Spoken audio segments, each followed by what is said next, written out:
Dice Cristo cuando fue tentado por el diablo que no solo de pan vive el hombre, sino de toda palabra que sale de la boca de Dios. Es un texto que proviene de Deuteronomio también. Es más, el original viene del Antiguo Testamento. Hoy vamos a ver, estamos viendo estudios del Espíritu Santo. No sé cuántos van a salir. No tengo idea. Todavía no puedo decir que son 9 o 13. Pero vamos a ir poquito a poco. Porque las cosas así vienen poquito a poco. Sobre todo con el Espíritu Santo. Que partimos de lo más básico hasta lo más avanzado. Vamos a orar. Señor, gracias por la oportunidad inmensa de poder estar aquí, predicando y enseñando tu escritura con amor a tus ovejas, ya que por ella crecemos, maduramos y somos buenos hijos cuando ponemos en práctica tus escrituras, Señor. Gracias, Cristo, y esté conmigo ahora, Padre, en el nombre de Jesús. Amén. Bueno, en esta lección número 3 sobre el Espíritu Santo, sabemos bien, y vale la pena recalcar, que gracias al Espíritu Santo nacemos espiritualmente de nuevo. La gente dice, y si yo volviera a nacer, ¿qué no haría? Bueno, con Cristo nacemos de nuevo y todo vuelve a cero. Todo vuelve a cero, porque de modo que si alguno está en Cristo, ¿qué? Nueva criatura es, las cosas viejas pasaron y aquí todas son hechas nuevas. Nosotros hemos visto que el Espíritu Santo es el que nos revela la verdad, nos guía a toda verdad. Dios nos transmite el conocimiento de Él a través de las Escrituras. ¿Y por qué? Porque tenemos la mente de Cristo para discernir.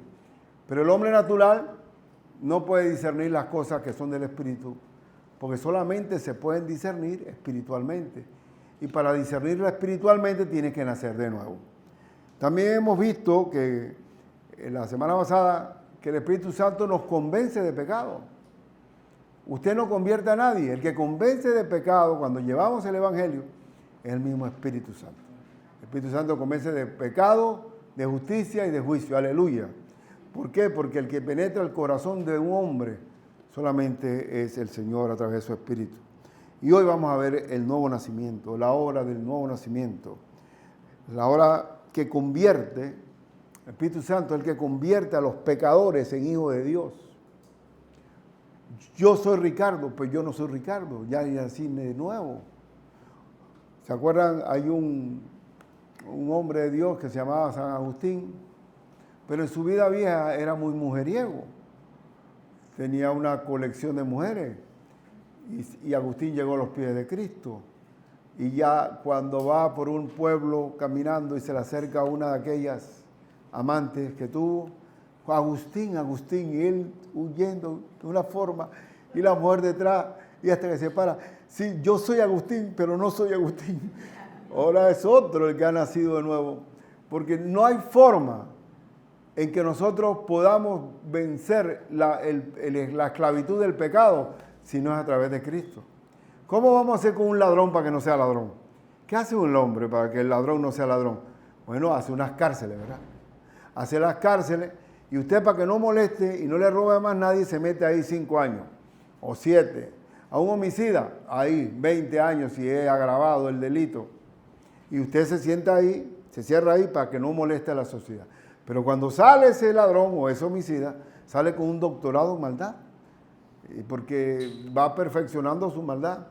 Pero la única forma en que un ladrón deje ese ladrón o un homicida es que nazca de nuevo. Nazca de nuevo. Porque entonces, ¿qué le queda? ¿Qué queda entonces? Hacer cárceles más seguras, ponerle más calibre de bala a las pistolas a los policías. ¿Qué se quiere hacer? Que la gente esté con perros y con alambradas. No, para la única forma en que un hombre deje de ser lo que es, tiene que nacer de nuevo. No hay otra forma. Una vez una diputada en una conferencia me dice, bueno, ¿y ustedes qué hacen los evangélicos? ¿Ustedes qué ustedes benefician a la sociedad? Y yo le digo, mire, diputada, le voy a decir una cosa. Si usted se encontrara en que se le pinchó la llanta de su carro y quedó precisamente en un lugar rojo, un lugar de peligro, y vienen unos muchachos caminando, téngalo por seguro que si son maleantes la van a robar la van a asaltar y quizás a otras cosas peores le hará. Pero si a estos 4 muchachos que vienen salieron de una iglesia, le van a reparar la llanta, la van a custodiar, la van a proteger, hasta le van a compartir de Cristo. Porque no hay forma en que nuestras sociedades, o el hombre, o el mundo, haga lo que tiene su maldad, se regenere, sino a través de la sangre de Cristo Jesús. Entonces, como decía, de modo que si alguno está en Cristo, nueva criatura es. ¿Y quién hace esa nueva creación, esa nueva criatura? Cristo Jesús. Las cosas viejas, todas esas cadenas viejas desaparecen. Por eso, nosotros a nivel de creyentes en Cristo, no podemos decir como la gente, como ese dicho español que dice que, bueno, que árbol torcido no se endereza. O que, ¿cómo se llama? Loro viejo no da la pata, porque él tiene que aprender a dar la pata más nuevo. Y que no hay forma de que alguien deje de ser. Si ya nació torcido, así es. Es verdad. Humanamente es verdad que cuando uno está encadenado al pecado y se va degradando más y más y más, no hay forma. Pero con Cristo sí. Cristo endereza las verdaderas torcidas. Y podemos decir, allá los custodios, allá en la cárcel. Una vez me dice un custodio a mí de la cárcel, ¿ustedes para qué pierden el tiempo hablándole del evangelio a estos muchachos? Sí, ese es un mundo, ellos están perdidos. Ellos nunca van a dejar de ser lo que son. Pero con Cristo es el que somos nuevas criaturas. Nacemos de nuevo en el nombre de Cristo Jesús. Y por eso, miren, el testimonio nuestro testimonio es luz. Dice la Biblia, así alumbre vuestra luz delante de los hombres para que vean vuestras buenas obras y glorifiquen al Padre que está en los cielos. Es decir, nosotros como creyentes somos embajadores de Cristo, que con nuestra bondad no es para que nos digan San Ricardo o Santa Victoria, sino para que llevarlos a Cristo Jesús. Alumbramos para que los hombres vean nuestras vidas nuevas en Cristo Jesús. Entonces, el Espíritu Santo, habíamos hablado la vez pasada, que convence de pecado. Pero el Espíritu Santo también convierte a los pecadores. Es diferente, porque puede decir, bueno, ya reconozco que soy malo. ¿Y ahora? También el Espíritu Santo nos hace nacer de nuevo. Bien, entonces en cuanto a Juan 1, 12 y 13, no 3, 12, más a todos los que le recibieron y a los que creen en su nombre. Recibir a Cristo y creer en Cristo son sinónimos en esta porción. Cuando yo recibo a Cristo y creo en Él, en su nombre le dio la potestad de ser hechos, ¿qué? Hijos de Dios, los cuales no son engendrados de sangre, no somos nacidos de sangre, o sea, no es por un parto de mujer, ni de voluntad de carne. El hecho que tú seas pastor, mis hijos no se hacen hijos de Dios por yo ser pastor, tienen que ellos recibirlo personalmente, ni de voluntad de varón, nadie se salva por sus obras, sino de Dios. ¿Y esto qué significa? Cuando nosotros nos convertimos en hijos de Dios, cuando creímos en Él, por su Espíritu Santo nos hizo nacer de nuevo. Hay algo uno de los milagros más grandes de la Biblia, ¿cuál es? Alguno dirá, bueno, el mar rojo que se abra, o que se cayeron las murallas de Jericó, o la multiplicación de los panes, o que Lázaro salió de la tumba. Pero si nos ponemos a ver más cortito, uno de los milagros más grandes, quizás el más grande, es que Cristo fue engendrado de una virgen y fue concebido por el Espíritu Santo. Una cosa que dirá, wow, ¿cómo una virgen puede concebir sin un varón? Pero nosotros somos hijos de Dios por el Espíritu Santo también. Porque por el Espíritu Santo nacemos de nuevo. Y ya no en el vientre de una virgen, porque ya por los méritos de Cristo, el Espíritu Santo viene a morar en nosotros. Entonces, cuando Cristo dijo, ustedes harán obras mayores que yo. ¿A cuál se refería? A que nosotros cuando llevamos el Evangelio estamos llevando el nuevo nacimiento a la gente y que creen en el Señor. Por ejemplo, aquí estamos viendo ¿quién sería este para ver quién se lo puede atinar? El endemoniado gadareno. Está buena la foto porque más o menos ilustra. Ese hombre era un dolor de cabeza para toda ese pueblo de Gadara. Que yo conocí Gadara cuando fui a Jordania. Ahí está Gadara. Y ese hombre se martirizaba, se golpeaba contra las rocas de del mar. Él mismo. Miren cómo el diablo paga. Gritaba toda la noche, no podía dormir porque tenía una legión de demonios adentro. Y rompía las cadenas con una fuerza descomunal. Nadie podía pasar dormir en los cementerios. Entonces este hombre, una vez conoce a Cristo, primero, Cristo expulsa a los 2000 demonios que tendría ese hombre. ¿Por qué soy tan categórico de que eran 2000?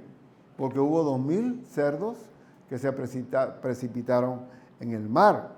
Entonces, este hombre que ya estaba atormentado, ahora está sentado, vestido, en su juicio cabal. Un hombre liberado de las cadenas de Satanás. ¿Qué pide ese hombre ahora? Él quiere estar al lado de Cristo. ¿Pero qué le dijo el Señor? En Mateo 5, 18 al 20 dice, y al entrar él en la barca, ¿quién? Cristo. El que había estado endemoniado le rogaba que le dejase estar con él. Mas Jesús no se lo permitió, sino que le dijo, vete a tu casa, a los tuyos, y cuéntales cuán grandes cosas el Señor ha hecho contigo. Y eso es lo que tenemos que hacer nosotros.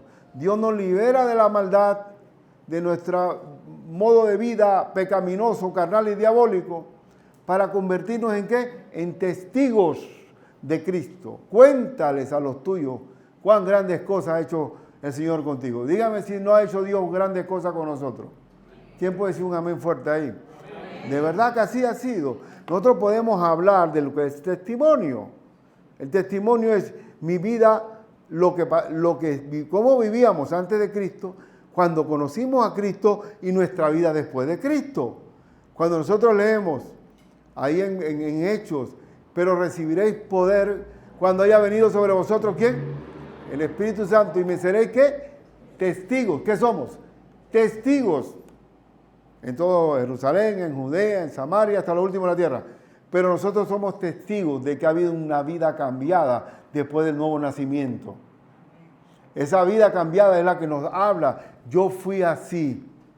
Y así vivía hasta que conocí a mi Señor. Y ahora soy así. Y Cristo está vivo. Eso es el testimonio. Entonces él le dice, cuéntales a todos. Y este hombre se pasó porque dice, y cuéntales cuán grandes cosas el Señor ha hecho contigo y cómo ha tenido misericordia de ti. Y se fue y comenzó a publicar, ya era un predicador abierto, publicar en Decápolis. Y usted sabe que yo vi el Decápolis ahí en Gadara. Los Decápolis eran ciudades romanas que eran casi un modelo todas. Tenían más o menos el gimnasio, el hipódromo, tenían el coliseo, eran unas réplicas. Entonces ese Decápolis estaba ahí en Gadara, lo vi. Y cómo ese hombre, que era un martirio para Gadara, se convirtió en un predicador maravilloso, contando él las grandes cosas que Cristo había hecho con nosotros. Entonces, el nuevo nacimiento, que nosotros lo sentimos o no lo vemos, como digo, vamos a ir un poquito más allá adelante, es un nacimiento por el Espíritu. Vamos a ver Juan, que es el tema mayor en Juan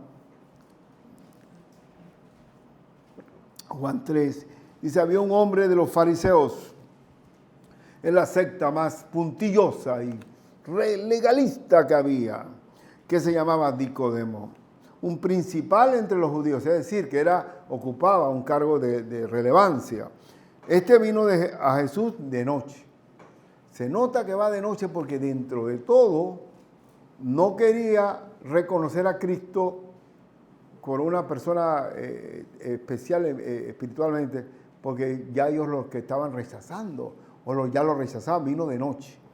Vino de noche porque nadie puede, le dijo, este vino de noche y le dijo, Rabí, sabemos, aparentemente no era él nada más, sabemos que has venido de Dios como maestro,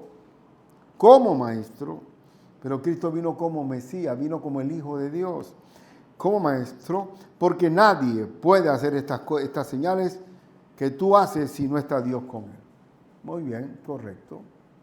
Él estaba diciéndote, nosotros reconocemos que tú vienes de Dios, porque nadie puede hacer esos milagros. Pero Cristo le contesta a él lo importante que le dice. Respondió Jesús y le dijo, de cierto te digo, que el que no naciere de nuevo, un nacimiento físico y un nacimiento espiritual, no puede ¿qué? Ver el reino de Dios. No lo puedes ver. Si tú no naces espiritualmente, el cielo no se abre para ti. No hay forma en que tú puedas, en ese cielo, solamente entran aquellos que han nacido dos veces. Nacimiento físico, nacimiento espiritual. Y dice, Nicodemo le dijo, ¿cómo puede un hombre nacer siendo viejo? ¿Cómo está pensando él? Está pensando humanamente. Y se nota que Nicodemo ya era un hombre entrado en edad también. ¿Cómo puede nacer de nuevo? ¿Cómo puede volver al vientre? Y aquí es donde nosotros tenemos que entender que cuando estamos a nivel de espiritual, nacemos espiritualmente como hijos de Dios cuando creemos. No se nos crecen las orejas, no tenemos una transformación física, es como es de adentro, de adentro. Entonces dice, ¿puede acaso entrar por segunda vez en el vientre de su madre y nacer? Respondió Jesús, de cierto, de cierto. Cuando dice Cristo dos veces, cada vez que dice Cristo, de cierto, está diciendo, amén, amén, así será. No hay forma que no sea así. De cierto te digo, que el que no naciere de agua y del Espíritu no puede entrar en el reino de Dios. Y de salida quiero aclararles algo para que estemos bien claros. Había corrientes por allí que dicen que es del agua y del Espíritu, es que el agua es el nacimiento físico cuando ya la mujer rompe fuente. Pero no, el agua en la Biblia es la palabra de vida. Nosotros hemos sido renacidos cuando creímos en la palabra del Evangelio. El Evangelio tiene poder porque es bíblico. Hemos renacido del agua. ¿Y qué Cristo le dijo a la samaritana? Que le era ¿qué? El agua de vida. El agua y el Espíritu. Y no puede ¿qué? Entrar al reino de Dios. Entonces la entrada al reino de los cielos tiene que intervenir el Espíritu para que nazcamos de nuevo.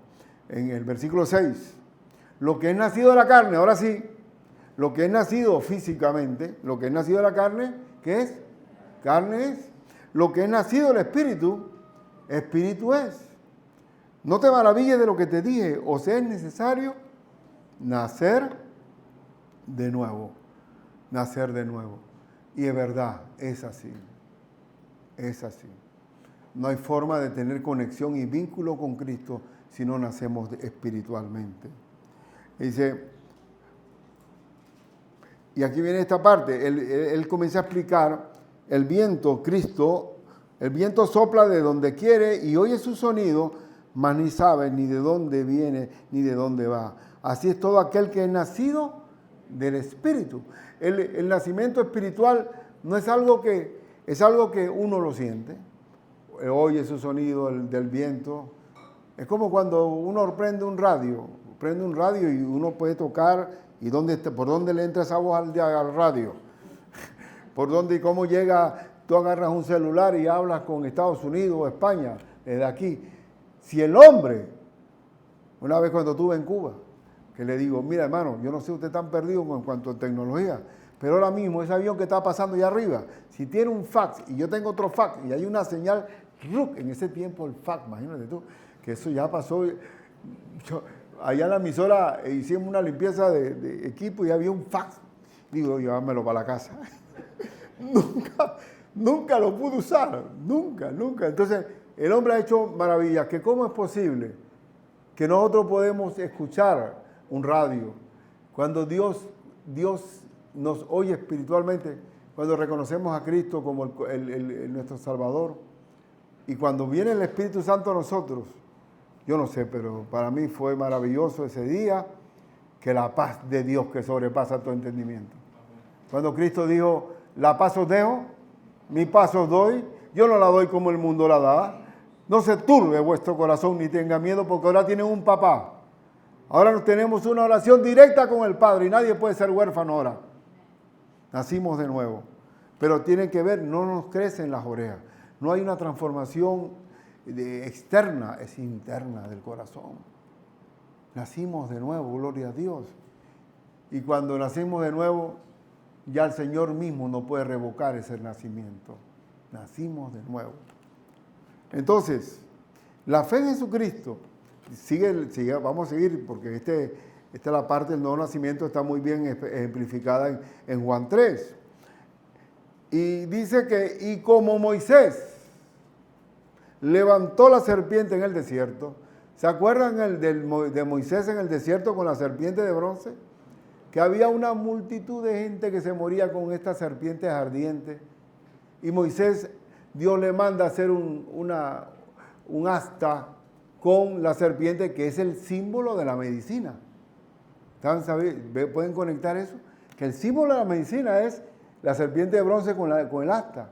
Y Moisés decía, si tú te paras allá, te picó una culebra, una serpiente de esta, y tú te vas allá y miras aquella serpiente que está allá en ese cerro, te sanarás. Y vamos a ver que de repente Omar lo picó en una tienda. Y Omar, pero asómate allá, a donde está la serpiente de Moisés. Yo no creo que eso suceda, te digo. Hazlo, te vas a morir. Y sacamos a Omar y Omar se sana. ¿Verdad? Es un ejemplo, y así fue, exactamente así fue. Era un asunto de creer en fe. Porque como mirando a la serpiente, que la serpiente ahí es tipo diablo, porque acuérdense que el antídoto para matar el pecado que nos esclaviza al diablo es Cristo Jesús. Esa es la verdadera vacuna. Entonces dice, para que todo aquel, dice, así, y como Moisés levantó la serpiente en el desierto, así es necesario que el Hijo del Hombre sea levantado. Es necesario que ahora el Hijo del Hombre sea levantado en la cruz. ¿Para qué? Para que todo aquel que en Él cree no se pierda en el infierno, mas tenga vida eterna. Aleluya. Pero algunos me pueden decir, bueno, Cristo salva, tú eres salvo. Sí, pero a lo mejor no me lo creo mucho porque después yo mismo me abandono y sigo pecando. Digo, no, sería tonto de mi parte volver a una balsa que se está hundiendo cuando yo fui rescatado en un transatlántico como Cristo. Entonces, el Señor nos llama aquí que dice, para que todo aquel que en Él cree, ¿qué pasa? No se pierda. ¿Y qué significa perder ahí? Perder en el infierno, mas tenga vida eterna. ¿Y cuánto tiempo dura la vida eterna? Bueno, ¿cuánto tiempo dura la vida eterna? O vamos a estar como aquella antigüedad de católica que la gente hacía penitencia allá y para hacer la indulgencia, para hacer la capilla Sixtina que está allá en Roma, y la gente pagaba para que achicarle el tiempo en el purgatorio. Eso, bendito sea el Señor. ¿Dónde se purga el pecado? Aquí en esta tierra. Porque corresponde a los hombres vivir una sola vez y después que viene el juicio. Ahí no hay intervalo de purgar nada. El que purga el pecado es Cristo Jesús. Entonces dice, porque de tal, aquí viene el texto que se suma, ¿no? Porque de tal manera amó Dios al mundo, que ha dado a su Hijo, unigénito. María tuvo su primogénito. Pero Cristo es el unigénito de Dios, para que todo aquel que en Él cree, otra vez, no se pierda en el infierno, mas tenga vida eterna. Pero entonces hay que también distinguir algo, hermano mío, para poder diferenciar el asunto doctrinal también. Cristo, cuando yo creo en mi Señor, Él me perdona para siempre, me da vida eterna. Él me hace nacer de nuevo, me sella con su Espíritu Santo. Pero ¿vamos a seguir pecando? Sí, porque todavía existe en nosotros una naturaleza pecaminosa. Porque dice la Biblia que el que dice que no tiene pecado, hace a Dios mentiroso. Entonces, pero, ¿Cristo de qué me perdonó? De la condenación en el infierno. Estoy absuelto de la sentencia de muerte en el infierno. Pero aquí en la tierra, seguiré pecando, pero aquí también la sangre de Cristo y el Espíritu Santo me santifica, porque pido perdón, me redarguye cuando tengo que pedir perdón por el pecado, para mantenerme limpio. Pero en cuanto, judicialmente hablando, la deuda ha sido pagada. Consumado es. Entonces, no sé si se entiende. ¿Es verdad? Nombre de Cristo Jesús. Entonces, hermanos, ahí tengo aquí la serpiente que quedó como un símbolo de la medicina, pero Cristo es el antídoto para el pago de la vacuna del pecado. Cristo es la salvación, no la condenación. Es cuando Cristo dice, vamos a leer esta parte, dice, porque no envió Dios a su Hijo al mundo, ¿para qué? Condenar al mundo. ¿Para qué vino Cristo? ¿Para condenar o salvar? Pero cuando usted esté predicando el Evangelio, el diablo le va a poner al oído a aquel que está escuchando un argumento absurdo, sería este argumento. Oye, y en ese momento yo no sé por qué le entra ese asunto, ¿no? ¿Y qué pasa con aquellos bosquimanos o pigmeos que están allá en el centro del África, que nunca nadie les ha hablado? Y entonces se van a condenar porque no conocen a Cristo. Es que es una interpretación para decir que Cristo vino a condenar, no a salvar. Entonces, digo, mira, mi hermano, en primer lugar, la creación habla de Dios. En segundo lugar, dice que si los hombres no hablaran, hasta las piedras hablarán. Yo no sé cuál será el método que Dios utilizará en aquellas tribus perdidas, pero a tú sí no tienes excusa, porque te lo estoy diciendo a ti mismo. Y Dios va a llegar a esos hombres, pero ahora tú no tienes excusa. Porque si usamos el argumento absurdo de que mejor que la gente se salve por ignorancia, mejor que nadie conozca y Dios lo salva a todos por ignorante. Pero ese no es el plan. El plan de Dios es que Cristo vino a salvarnos de la condenación eterna. Amén. Amén. Bien, entonces el que dice, el que en Él cree no es condenado. A ver, miren, sentencia eterna, el que en Él cree no es condenado. Pero el que no cree, ¿qué pasa? No dice será condenado, ya ha sido condenado. Es un asunto de vida o muerte. Y dice, porque no ha creído en el nombre del unigénito Hijo de Dios. Más claro, no se puede. El Señor es la luz. Y con Cristo nacemos de nuevo a través del Espíritu Santo.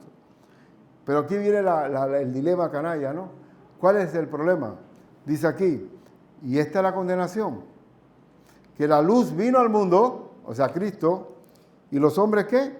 Amaron más las tinieblas que la luz, porque sus obras eran malas.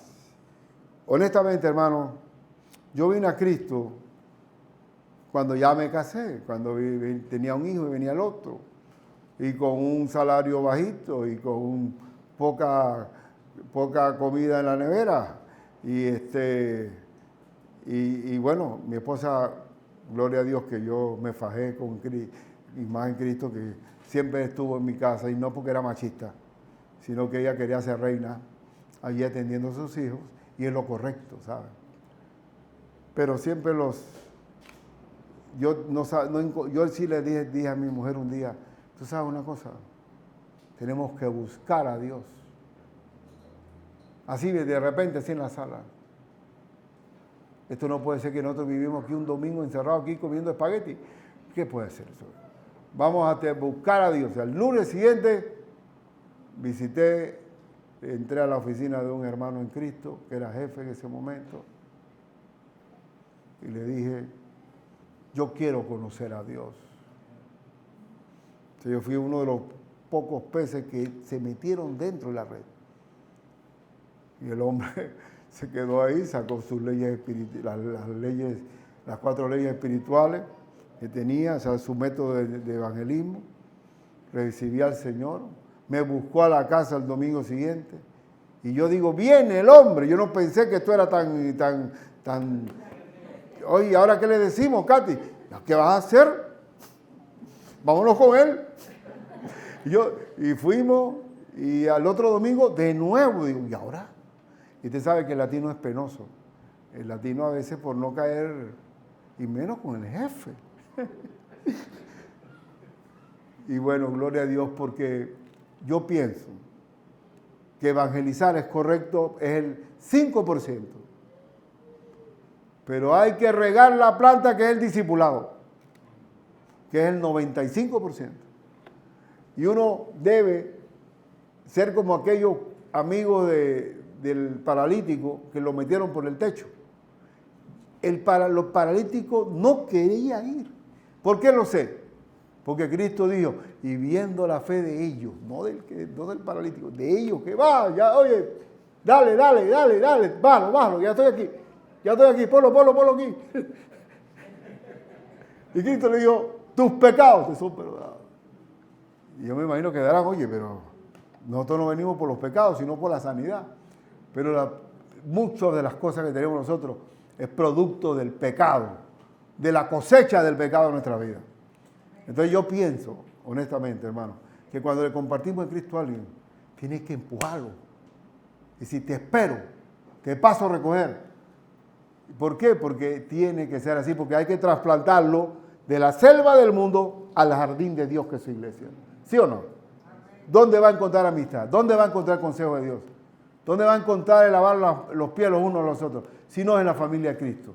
Entonces implica el evangelismo también traerlo bajo la cubierta de la iglesia del Señor. Bien, entonces terminando, creo yo que sí estoy terminando. Dice, y los hombres amaron más las tinieblas que la luz, porque sus obras eran malas. No nos extraña a nosotros, y ahora sobre todo, hermano mío, que el pecado se ha multiplicado, la maldad se ha multiplicado. Ahora es un problema en que lo malo le llamarán bueno y a lo bueno malo. Y los hombres quieren aferrarse a su oscuridad. ¿Y quiénes son los que salen en la noche en las casas cuando está apagada la luz? La cucaracha, los ratones, todo lo que no sirve. Y cuando prende la luz, ¡fum! Se esconden todos porque no quieren, llegar a la luz. Y yo les digo, honestamente, ya lo he dicho, que 3 veces he llegado, que me presentaron el Evangelio, y 2 veces rechacé a mi Señor, porque yo quería estar en mi oscuridad. Siempre cito una colombianita que cantaba una salsa, y ella tenía un tema que era callejón. Me encanta vivir en el callejón. Ahí está mi amistad. Acá me llevo como un gueto, como un barrio rojo. Yo me encanta estar ahí con mis amigos y mi maldad. Y de ahí no sale. Bueno, nosotros sin Cristo estamos en un callejón sin salida. Estamos en un callejón sin salida. Y entonces, como doctrina final, Dios hace a sus hijos cuando creemos en Jesucristo. Pero vuelvo y reitero que llegar a Cristo no es hacerle una oferta. Ven a Cristo y vas a caminar de esa parálisis. Ven a Cristo y se te va a pagar la casa. ven a Cristo y la tarjeta de crédito la vas a poner al día. Eso no es la oferta. El primer requisito para reconocer a Cristo es el arrepentimiento de pecados. ¿Y qué significa la palabra arrepentimiento, hermano? Cambio de dirección. O sea que yo, cuando no tenía a Cristo, iba por mi camino de muerte, separado del Señor, haciendo mi propia voluntad, viviendo en mi carne, viviendo bajo los caminos del diablo. Paga eso, apágalo ahí, ¿verdad? El problema es que lo encuentre. Bueno, apágalo, perdone, hermano. Entonces, cuando hay un cambio, la palabra arrepentimiento, entendámoslo bien, es cambio de dirección. No son 180 grados, no 360 porque quedaríamos aquí mismo. ¿No? Esto sería remordimiento.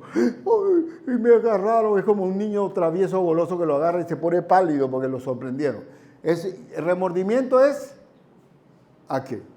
Volver al mismo sitio. El arrepentimiento es, te he ofendido, Señor, te pido perdón. Y Cristo me acepta ese arrepentimiento, me hace nacer de nuevo y me da su espíritu, ¿para qué? Para vivir la justicia de Él.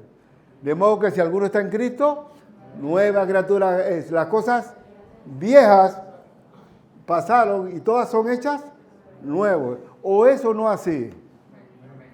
Aleluya. Hoy pasé por el banco donde yo trabajé tantos años, 25 años.